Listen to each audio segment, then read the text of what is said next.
Welcome to this Whirly Global Supply Chain Lab video in partnership with the Media Innovation Center at the WVU College of Creative Arts and Media. We journey through the Great Lakes on the Algoma Bear, the flagship of the Algoma Central Corporation. At 740 meters long and 78 feet wide, she can carry 38,000 metric tons of cargo, which is close to 1,500 truckloads. We joined the Algoma Bear in the port of Hamilton on Lake Ontario, Canada, where she is discharging a load of iron ore pellets she loaded in Montreal, Canada. The Algoma Bear is a self-unloader, using a series of conveyors and the 81-meter discharge boom to unload her cargo ashore. A spotter on deck informs the officer of the watch in the cargo control room which cargo gates to open to ensure all cargo drains from the ship's hold into the conveyors below. The officer of the watch, in this case the second mate, James Walgren, is responsible for the safe discharge of all the cargo. The conveyor belts run below the holds, transporting the iron ore pellets ashore via the discharge boom. Deckhands Danny, Tito, and Percy operate the ship's gantry crane to move the hatch covers and close the cargo holds after the unloading is completed. Once all the cargo is discharged, the crew muster at the forward and aft mooring stations, and the captain orchestrates the unmooring from the navigation bridge. At the forward mooring station, housed in the forecastle, the first mate, Uswin Kularikul, and deckhands are responsible for releasing the mooring lines.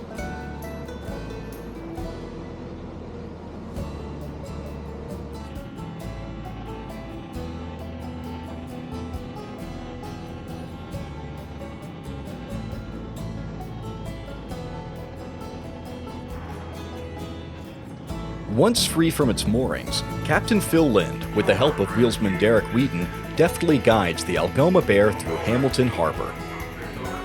As Captain Lind operates the key machinery, such as the main engine and steering gear, from the bridge, the engineer on watch, second engineer Francois Cantine, monitors all the machinery from the ship's engine control room. This ensures that when the captain is executing critical maneuvers, like transiting the narrow Burlington Canal from Hamilton Harbor to Lake Ontario, all contingencies for any potential emergency are covered. As we pass under the QEW Expressway to Lake Ontario, the crew of the Algoma Bear prepare for the Welland Canal transit in a few hours.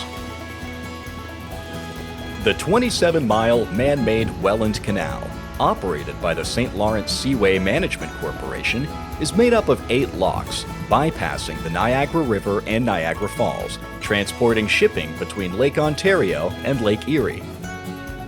Entering at Port Weller and Lake Ontario, Captain Lind and wheelsman Bill Robinson, assisted by the mate on watch forward, who monitors the distance to the dock wall, deftly guide the ship into the first lock.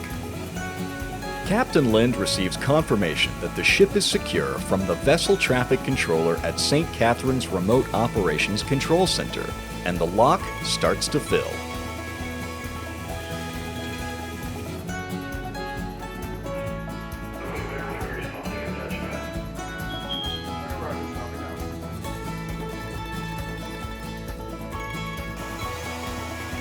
Once the lock is filled, raising the Algoma Bear to the level of the second lock, the lock gates open, the bridge opens, stopping road traffic, and the ship continues on its journey. In this way, the Algoma Bear will be raised nearly 330 feet, the height of the Niagara Escarpment, as it transits from Lake Ontario to Lake Erie. The Welland Canal transit averages about 10 hours, during which time the captain must remain on the navigation bridge. He is joined by the mates and wheelsmen during their respective watches.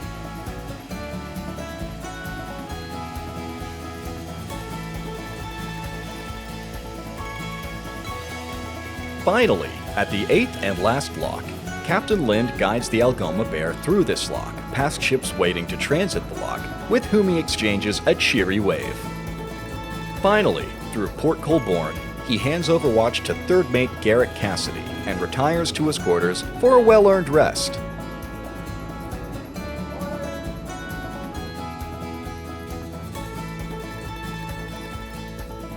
When the navigation officer of the watch confirms that the ship is in a designated dry cargo residue discharge location on Lake Erie, the crew start cleaning the holds.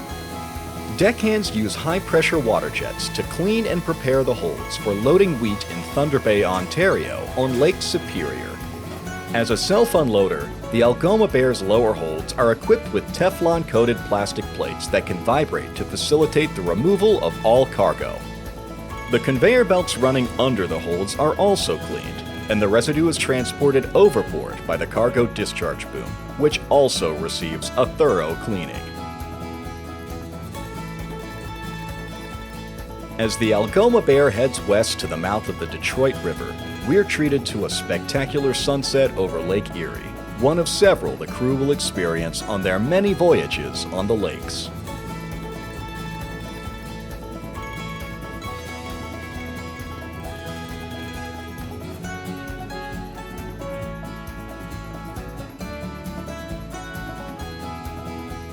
Transiting through the Detroit River, the Algoma Bear passes under the Gordie Howe Bridge under construction and a rendezvous with the 150-year-old Mail in a Pail service operated by J.W. Westcott.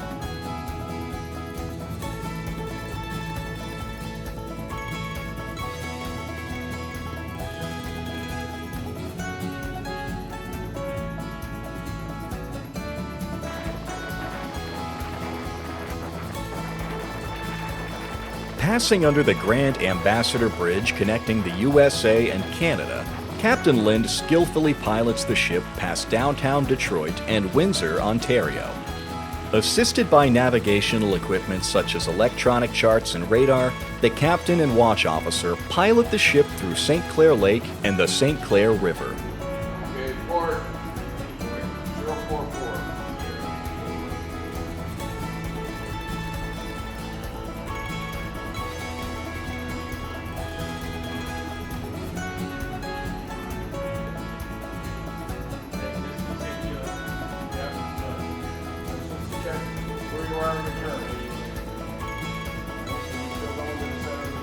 On the final leg, Captain Lind and wheelsman Derek expertly guide the Algoma Bear through the tricky narrows where the St. Clair River meets Lake Huron under the Blue Water Bridge.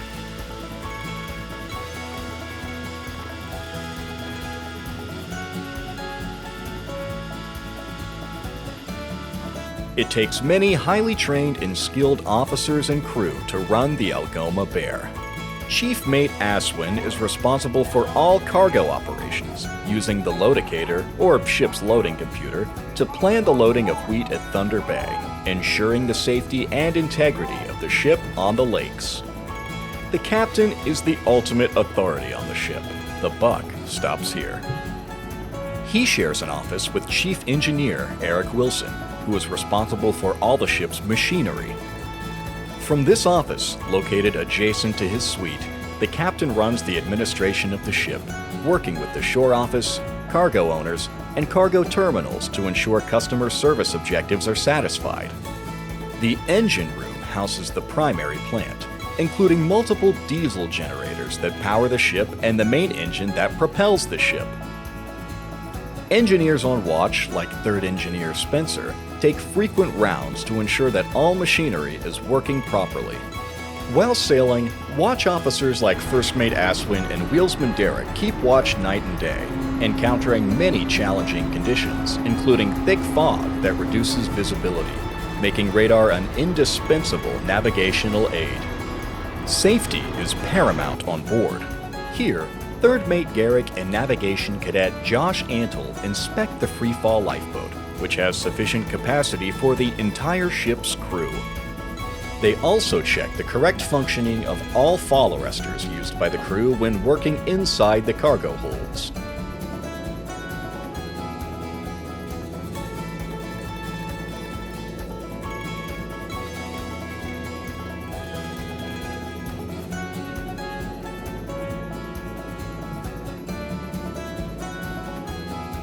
The crew not only work, but also live on board the Algoma Bear.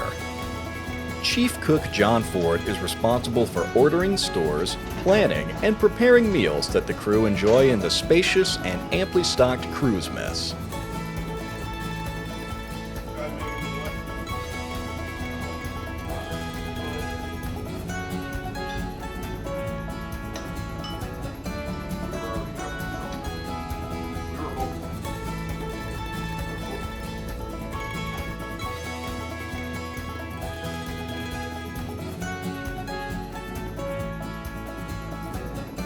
After a 4-day voyage through the Great Lakes and the St. Lawrence Seaway, the Algoma Bear approaches her destination, Thunder Bay, Ontario, on Lake Superior.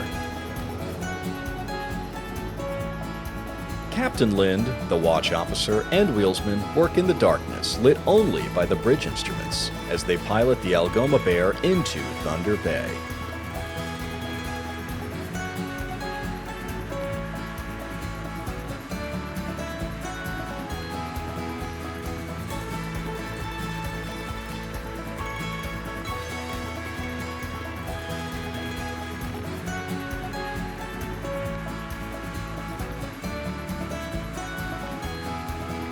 Captain Lind gently eases the hulking Algoma Bear to the dock.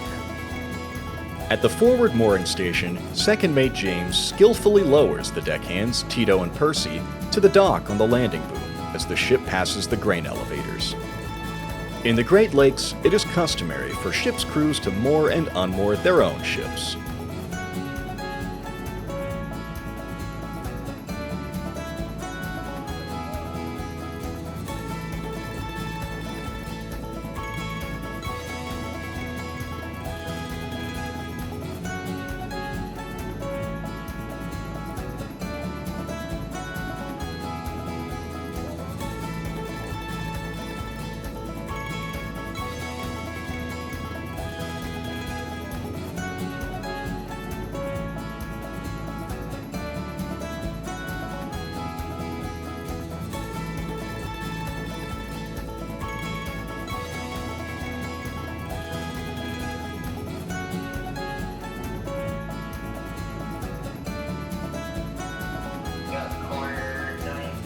Captain Lind completes the final maneuvers to bring the ship alongside as the crew tie up the ship at the fore and aft mooring stations.